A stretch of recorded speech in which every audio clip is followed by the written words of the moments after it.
Saïd Hussein Nasr, Islam, perspective et réalité.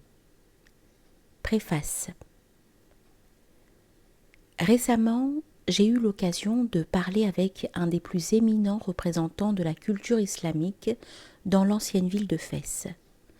Gardien fidèle du savoir traditionnel, versé à la fois dans les sciences de l'extérieur, al-Zahir, et de l'intérieur, al-Batin, aristocrate par naissance et par esprit, digne et presque majestueux dans son burnous blanc, il ne ménageait pas ses mots pour me dire ce qu'il pensait de la mentalité de ses contemporains. Nous le citons. Il est certain qu'il existe encore des hommes pieux, des vrais contemplatifs et même des saints, car selon une parole du prophète, paix et bénédiction de Dieu sur lui, il y aura toujours dans sa communauté un noyau d'hommes qui sont dans la vérité. Mais quant à ce qu'on appelle la culture islamique, je te dis franchement qu'il n'y en a plus en ce pays.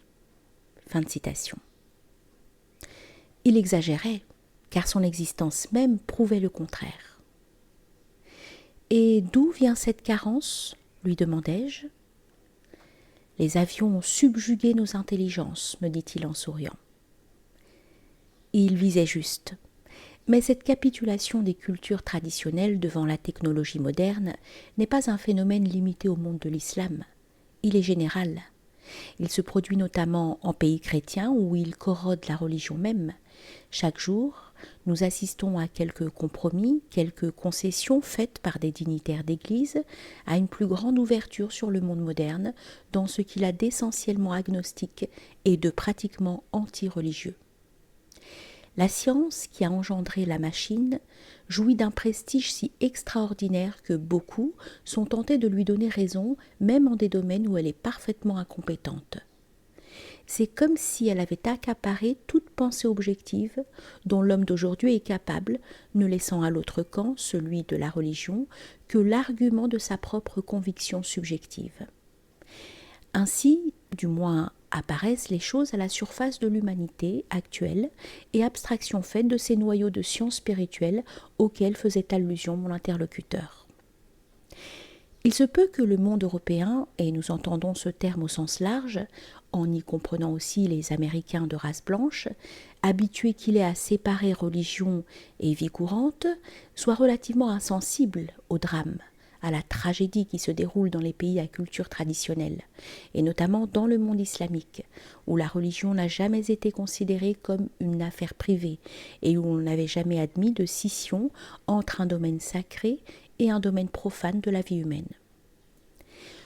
Le monde que l'islam avait bâti était un cosmos parfaitement homogène, où la moindre activité humaine se rattachait au modèle prophétique, qui, eux, traduisent concrètement le tawhid, la conscience de l'unité divine. Cet ordre spirituellement transparent de la vie sociale et individuelle a été gravement menacé, sinon effectivement détruit, par l'irruption du monde européen moderne, dont les diverses innovations, même lorsqu'elles paraissent anodines et spirituellement neutres, comportent souvent des aspects fatalement anti-religieux, comme par exemple la propagation du vêtement européen, qui semble être fait tout exprès pour entraver les gestes de la prière canonique. Pure et simple coïncidence insigneront certains, autant dire que la dignité et la beauté du costume traditionnel ne sont dues qu'au hasard. Pour faire face aux exigences du monde moderne, l'instruction scolaire est occidentalisée. C'est créer une nouvelle mentalité qui n'a plus que des liens très précaires avec l'héritage traditionnel, dont l'expression, souvent concise et symbolique, apparaît dès lors comme étrangement archaïque, et dont la richesse interne, embrassant le corps, l'âme et l'esprit, est tout simplement ignorée. Est-ce cette ignorance, couvée et éclose dans le sein même d'un monde en soi traditionnel, car encore le muezzin annonce les heures de la prière du minaret, encore tout le peuple jeûne pendant le mois sacré du Ramadan, et encore les versets du Coran sont prononcés à toute occasion et en tout lieu.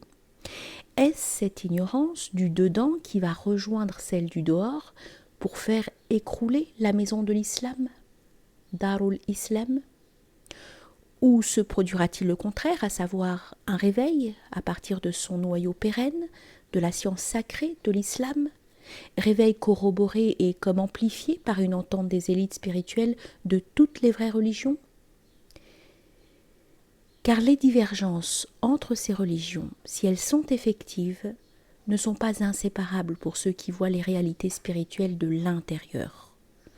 Pour retrouver le centre d'un cercle étant ici le monde ou l'âme humaine, on peut lui inscrire n'importe quelle figure régulière, un triangle équilatéral, un carré, un hexagone, etc. Puis construire sur les côtés de cette figure les perpendiculaires qui coïncideront au point recherché. Pareillement, chaque religion représente une certaine économie spirituelle qui se suffit à elle-même, c'est-à-dire qu'elle suffit pour retrouver à partir d'elle le centre divin de toute chose. Un triangle n'est pas un carré, et un hexagone n'est pas un octogone. Cependant, chacune de ces figures est en quelque sorte une image du centre. Mais je ne veux pas anticiper sur le contenu de ce livre, qui me fait espérer que le réveil dont je viens de parler se produira effectivement. Saïd Hossein Nasr domine son sujet. Jamais il ne succombe à un de ces écueils qui faussent si souvent la perspective de ceux qui écrivent sur l'islam. L'historicisme académique, qui passe à côté des réalités spirituelles par définition ahistoriques, l'exclusivisme religieux avec ses partis pris naïfs à l'égard d'autres religions, l'universalisme sentimental qui veut effacer les contours pourtant réels d'une religion, le modernisme qui projette son idéologie démocratique et scientiste dans le cadre essentiellement théocratique de l'islam. L'auteur unit en sa personne une formation islamique portant sur les deux plans, celui de la loi religieuse et de la contemplation, avec une connaissance souveraine des méthodes scientifiques modernes. Son écrit est une preuve parmi d'autres que la vraie culture islamique est loin d'être morte. Titus Burckhardt.